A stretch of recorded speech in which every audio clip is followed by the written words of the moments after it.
ఈ నెల 8, 9 తేదీల్లో తెలంగాణ రైజింగ్ గ్లోబల్ సమ్మిట్ నిర్వహిస్తోంది సర్కార్.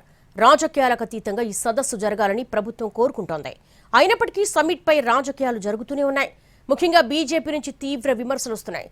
తెలంగాణ రైజింగ్ కాదు సింకింగ్ అంటూ బీజేపీ మండిపడుతోంది. గ్లోబల్ సమ్మిట్ పై రాజకీయ రగడ జరుగుతోంది. వివిధ దేశాల నుంచి పెట్టుబడులను ఆకర్షించడంతో పాటు 2047 నాటికి తెలంగాణను $3 ట్రిలియన్ ఆర్థిక వ్యవస్థగా నిలపడమే లక్ష్యంగా తెలంగాణ రైజింగ్ గ్లోబల్ సమ్మిట్ నిర్వహిస్తోంది ప్రభుత్వం. ఈ సదస్సులో తెలంగాణ విజన్ డాక్యుమెంట్ విడుదల చేయనుంది ప్రభుత్వం.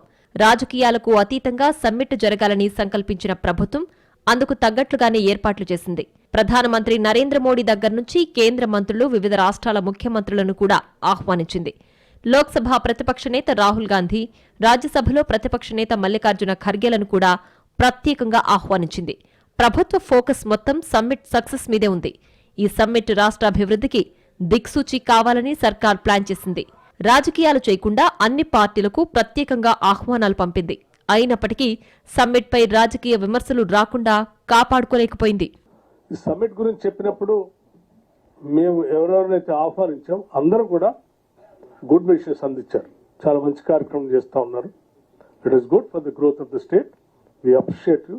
Hour support will be there for this అని అందరూ చెప్పారు. ప్రధానమంత్రి గారు చెప్పారు, మల్లికార్జున ఖర్గే గారు చెప్పారు, రాహుల్ గాంధీ గారు చెప్పారు, సోనియా గాంధీ గారు చెప్పారు, అందరూ కేంద్ర మంత్రులు చెప్పారు. వివిధ రాష్ట్రాల ముఖ్యమంత్రులు కలిసినప్పుడు కూడా వారందరూ ఆశీస్సులు అందించారు. తెలంగాణలో ప్రధాన ప్రతిపక్షమైన బీఆర్ఎస్ నుంచి సమ్మిట్పై ఎలాంటి వ్యతిరేకత కనిపించడం లేదు. కానీ బీజేపీ మాత్రం చెలరేగిపోతోంది. గ్లోబల్ సమ్మిట్పై బీజేపీ నేతలు సెటైర్లు వేస్తున్నారు. ప్రజల్ని తప్పుదోవ పట్టించేందుకు తెలంగాణ రైజింగ్ గ్లోబల్ సమ్మిట్ అంటూ ముఖ్యమంత్రి రేవంత్ రెడ్డి హడావిడి చేస్తున్నారని బీజేపీ ఎంపీ లక్ష్మణ్ ఆరోపించారు. దృష్టి మరల్చడం రేవంత్ రెడ్డికి వెన్నతో పెట్టిన విద్య అన్నారు. తెలంగాణ దేంట్లో రైజింగ్లో ఉందో చెప్పాలని నిలదీశారు. గన్ కల్చర్లో, అవినీతిలో, డ్రగ్స్ కల్చర్లో తెలంగాణ రైజింగ్ అని ఆరోపించారు. తెలంగాణ రైజింగ్ కాదు సింకింగ్ అంటూ కామెంట్స్ చేశారు. తెలంగాణ ముఖ్యమంత్రి రేవంత్ రెడ్డి గారు తన వైఫల్యాలను కప్పిపుచ్చుకోవడానికి ఇచ్చిన హామీలు నెరవేర్చక చేతులెత్తేసి ఇవాళ గ్యారంటీలని 420 హామీల పేరు మీద ప్రజలను మభ్యపెట్టి ఓట్లు దండుకున్నటువంటి కాంగ్రెస్ పార్టీ రేవంత్ రెడ్డి గారు ప్రతి అంశాన్ని కూడా అప్పుల ఊబిలో నెట్టబడ్డది రాష్ట్రం అని చెప్పి ప్రజలను ఈ రకంగా భ్రమింపజేస్తున్నాడు.